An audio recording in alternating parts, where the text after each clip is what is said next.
Hola, hola, ¿qué tal amigos del Economista? Sean bienvenidos y bienvenidas a una entrevista más con nosotros. El día de hoy nos acompaña un gran invitado. Él es el doctor Jesús Jiménez Román, quien es médico egresado de la UNAM, especialista en oftalmología, subespecialista en glaucoma por la Asociación para Evitar la Ceguera en México, presidente de la Asociación Mexicana de Oftalmología durante el 2022 y miembro del board de la Asociación Mundial del Glaucoma.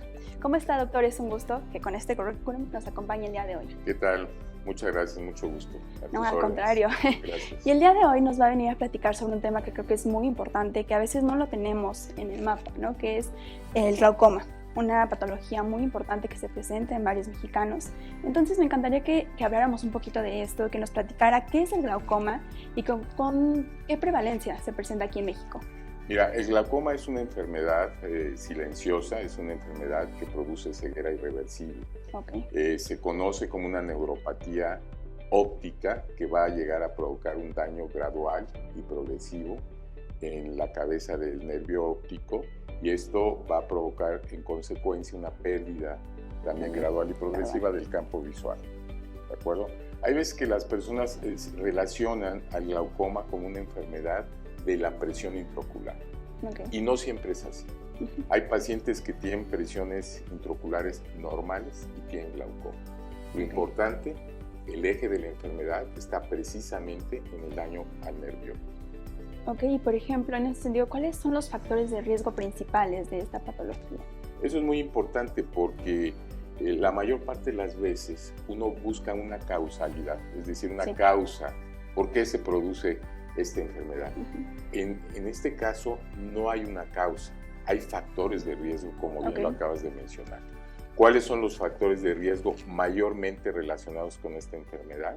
Es una presión intraocular elevada, es antecedentes familiares de glaucoma, edad mayor de 40 años, pero sobre todo se va incrementando la prevalencia cuando la persona va avanzando en edad. A los 60 años la prevalencia es más alta y a los 80 es más alta. Es decir, vamos a encontrar más glaucomas conforme avanzamos en edad. La prevalencia, me preguntabas hace un momento, es de un 4% en nuestra población. Esto quiere decir que más o menos serán como unos 4 millones de personas en nuestro país que padecen la enfermedad, y el 75% de ellos no lo saben. Ok, y creo que es una cantidad muy importante la que menciona, doctor. Y por ejemplo, ¿hay alguna prevalencia mayor en hombres o mujeres o algún tipo de hereditaria también? Sí, mira, la prevalencia entre hombres y mujeres es muy similar. Tanto hombres como mujeres pueden tener esta enfermedad sin mucha diferencia. En cuanto a cuestión hereditaria, efectivamente, las personas que tienen ascendencia familiar, pacientes, personas en la familia que tengan glaucoma, es más frecuente que puedan desarrollar la enfermedad hasta 4 a 9 veces, dependiendo de la publicación que tú leas. Ok, y por ejemplo, no sé, si queremos saber si tenemos glaucoma, ¿cómo podemos detectarlo? ¿No hay algún tipo de estudios o exámenes que nos digan, tú tienes glaucoma o tienes esta prevalencia? Sí, mira, lo más importante es acudir al oftalmólogo, Claro. sobre todo cuando tengas algunos de estos factores de riesgo que acabamos de mencionar: edad mayor de 60 años, antecedentes familiares de glaucoma, si han encontrado alguna vez la presión intraocular elevada. Es importante que acudan con el oftalmólogo. Y ya el oftalmólogo evalúa varios elementos, varios aspectos, como es la presión intraocular, pero como te dije, sobre todo el nervio óptico. El nervio óptico es el factor más importante en la evaluación del paciente con glaucoma. Cuando el médico oftalmólogo ve que hay sospecha por la apariencia del nervio óptico o los factores de riesgo que hay son varios, se hacen estudios específicos para profundizar en el estudio de la enfermedad. Campos visuales, estudios de nervio óptico muy especializados, y con esto podemos confirmar o descartar el diagnóstico de glaucoma. Aquí hay un aspecto sumamente interesante. Entre más temprano se diagnostique la enfermedad, mayor oportunidad de lograr un seguimiento y un monitoreo adecuado en estos pacientes. Ok, por ejemplo, doctor, ¿con qué tanta frecuencia debemos visitar al oftalmólogo, no? Puede, no sé, que en un año aún todavía no tengamos como esta presencia de glaucoma, pero posteriormente puede que sí, no lo sé, cómo sea. Cada año se Este, recomienda la revisión con el oftalmólogo. E insisto, sobre todo en aquellos pacientes, particularmente en este tema de glaucoma, sobre todo en aquellos pacientes que tienen factores de riesgo. Si no hay esos factores de riesgo, de todos modos es recomendable acudir al oftalmólogo por lo menos una vez al año, porque hay otras patologías en esa edad, en ese grupo etario, en donde también pueden uno descubrir oportunamente la enfermedad. Hay que recordar que esta enfermedad, y perdón que siga no, hablando, adelante. pero esta enfermedad es una enfermedad silenciosa, Sí. no causa síntomas. El Que es muy glaucoma, estoy importante, hablando de ajá, glaucoma, sí. claro. No causa síntomas y eso hace que los pacientes se confíen y no acudan al oftalmólogo. Sucede Sí, que el campo visual se va cerrando gradualmente. Entonces la visión no es algo que central, se detecte, ¿no? De un día sin, al otro. además de que no se detecta de un día al otro, como no afecta la visión central, el paciente no se da cuenta. Como no hay dolor, el paciente no se da cuenta. Entonces, es muy importante que acudamos al oftalmólogo por lo menos una vez al año. Sobre todo a los niños aquí, y me voy a meter quizá en otro punto, pero creo que es No, importante, adelante. un niño que va a ir a la escuela, es importante que vaya al oftalmólogo, porque el problema es que después de que están en la escuela, el niño sufre porque no está viendo bien. Sí, Entonces, antes de empezar el ciclo escolar o muy el importante. preescolar, Ujú. tienen que ir al oftalmólogo porque esto va a ayudar a ese niño, si es que necesita lentes, a mejorar y a integrarse adecuadamente dentro de su comunidad y aprender, a Sí, sí. desarrollar Ujú. las redes neurales. Bueno, ya me salió un poquito de eso, pero No, creo pero que es es muy importante, ¿no? importante. Que desde pequeños veamos como este tipo de, a veces, no sé, la visión es algo que se deja un poco de lado, pero que también es muy importante en la calidad de vida. Y Sí. que creo que en este sentido también me encantaría preguntarle, ¿qué tanto impacta el glaucoma en la calidad de vida de las personas, ¿no? Muchísimo.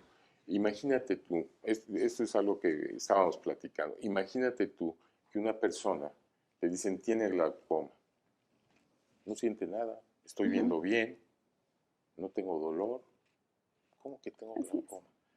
Primero no te cree, Ujú. tienes que estar muy bien documentado para decirle al paciente, sabes que tienes Tienes glaucoma. glaucoma y por esto y por estas razones, ¿no? Eso es lo primero. Después, pues es un impacto.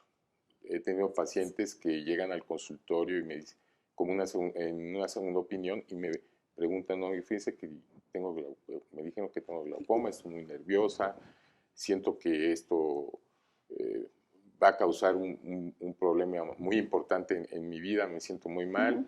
Este, pues hay veces que hay pacientes que me dicen que yo si tengo glaucoma, si usted me confirma que tengo glaucoma, no sé qué voy a hacer. Entonces hay que ser muy claro en ese sentido. El glaucoma es una enfermedad seria, importante, que causa un deterioro gradual y progresivo de la visión, pero que si se detecta oportunamente, el paciente puede tener una vida completamente normal. Lo importante son dos cosas desde mi punto de vista: el diagnóstico oportuno, el tratamiento adecuado y el monitoreo. Si ese paciente acude oportunamente, se diagnostica glaucoma, puede tener una vida completamente normal. ¿De Ok. acuerdo? Ahora, hay pacientes que tienen daño muy importante, que están limitados visualmente, que están discapacitados visualmente. Sí. Esos pacientes pues son los que mayor repercusión psicológica, social y productiva tienen en su vida. Sus familias también se ven afectadas. Entonces, aquí es muy importante tener una consejería desde el punto de vista psicológico, no solo para el paciente, sino también para la familia, Sí. porque es una enfermedad desgastante, al igual que otras que involucran a todo el núcleo familiar. No, y que creo que es importante porque si algún miembro de la familia lo tiene, probablemente las siguientes generaciones la tengan, ¿no? Por supuesto, eso hay que insistir en que todos los familiares de personas directamente que tengan glaucoma, de personas de ascendencia directa, sí tienen que acudir con el oftalmólogo. excelente, doctor. Y para cerrar un poquito esta conversación, que creo que podríamos hablar muchísimo más, me encantaría que le diera un mensaje final a nuestra audiencia, sobre todo en el marco del mes mundial precisamente para no celebrar, para conmemorar esta patología. Entonces, me encantaría que le diera algún mensaje a la audiencia sobre esto. Bueno, yo creo que este padecimiento es un padecimiento que requiere de un conocimiento de parte de la población muy importante, saber que la ceguera, este tipo de ceguera provocada por el glaucoma, es una ceguera irreversible, pero se puede diagnosticar oportunamente si acuden con el oftalmólogo, sobre todo con factores de riesgo relacionados con esta enfermedad, como ya se mencionó. Yo creo que si las personas que tienen estos factores de riesgo acuden con oportunidad al oftalmólogo, pueden diagnosticarse en forma temprana. Mi consejo, mi sugerencia es que al hacer esto, ustedes pueden tener la posibilidad de seguir disfrutando lo mejor de su vida. Ok, muchísimas gracias, doctor Jesús, por estar aquí con nosotros, por hablarnos sobre esta patología tan importante. Solamente también invitamos a nuestra audiencia a checarse y hacer estos chequeos constantes cada año, como usted lo menciona. Entonces, muchísimas gracias por acompañarnos el día de hoy y nos vemos en una próxima entrevista. Hasta luego.